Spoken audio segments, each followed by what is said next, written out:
In this article, we will discuss about Skill India Mission. What is issue?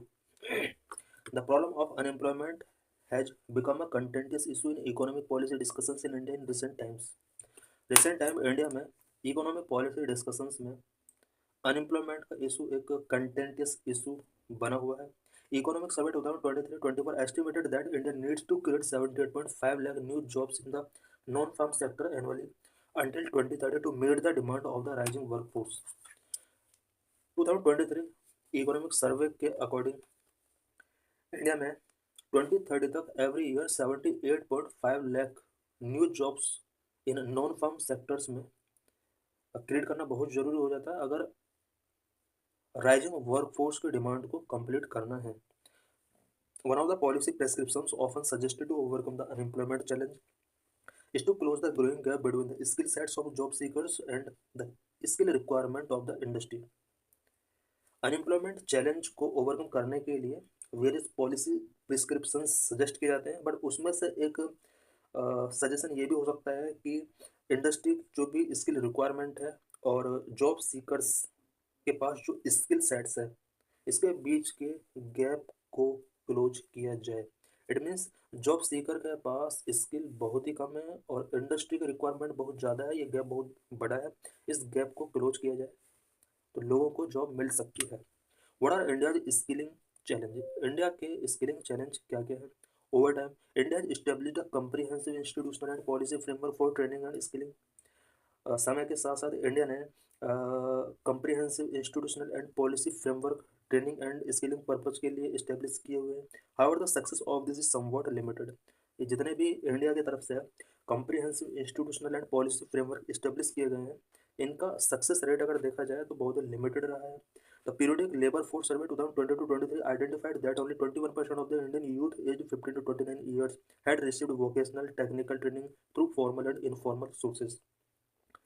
Periodic labour force survey 2020-23 के according India में 15 to 29 years as के youth ने overall youth में से vocational and technical training through the formal and informal sources से लेने वालों को जो संख्या है वो 21% रहा है.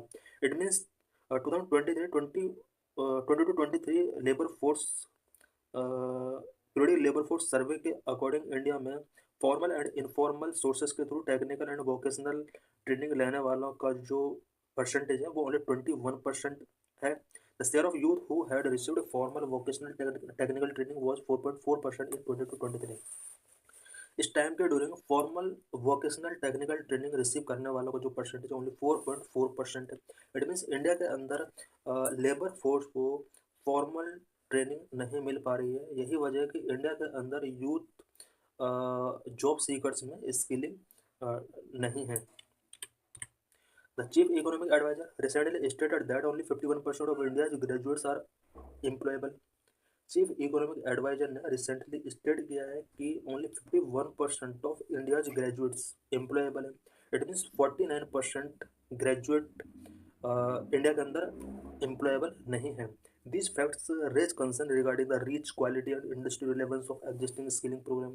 ये जितने भी फैक्ट्स हम यहाँ पर देख रहे हैं ये कहीं ना कहीं एग्जिस्टिंग स्किलिंग प्रोग्राम्स की रीच, उसकी क्वालिटी एंड इंडस्ट्री रेलेवेंस से रिलेटेड कंसर्न रेज करते हैं.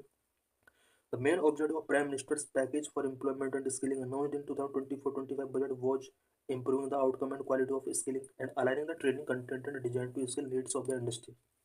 2024-25 में prime minister's package of employment and skilling announce किया गया था जिसका मेन ऑब्जेक्टिव स्किलिंग के आउटकम एंड क्वालिटी को इम्प्रूव करना था एंड साथ में इंडस्ट्री की स्किलिंग नीड्स को ट्रेनिंग कंटेंट एंड डिजाइन के साथ अलाइन करना इसका मेन ऑब्जेक्टिव रहा है. Two online platforms for skilling education and training. Youth के अंदर स्किल एजुकेशन एंड ट्रेनिंग को डेवलप करने के लिए गवर्नमेंट ऑफ इंडिया की तरफ से 2 ऑनलाइन प्लेटफॉर्म रन किए गए हैं. The study webs of active learning for young aspiring minds Swayam and skill India digital hub Siddh. The 2 online platform for skill education and training initiated by the Indian government. Indian government के द्वारा skill education and training के लिए 2 online platform, first Swayam and second is Siddh, ये establish किए गए हैं. These two platform can host the gamified and simulation training module. Training module को ये सिमुलेशन कर सकते हैं, गेमिफाइड कर सकते हैं। ये दो ऑनलाइन प्लेटफॉर्म जो इनिशिएट किए गए गवर्नमेंट ऑफ इंडिया की तरफ से। द स्वयं platform host more than 4,000 courses since its inception. Over 40 million participant have enrolled in the platform.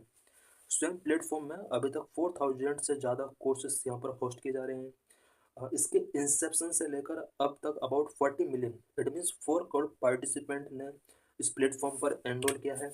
Alliance share 93.45% of successful course completions in the platforms were under the engineering and physical sciences stream। 93.45% लोग ऐसे हैं जिन्होंने engineering या science physical science stream से courses complete किए हैं Swayam platform के through. इसके लिए enter digital hub SIDH as of June 2024 7.63 lakh candidates were enrolled in 752 online courses.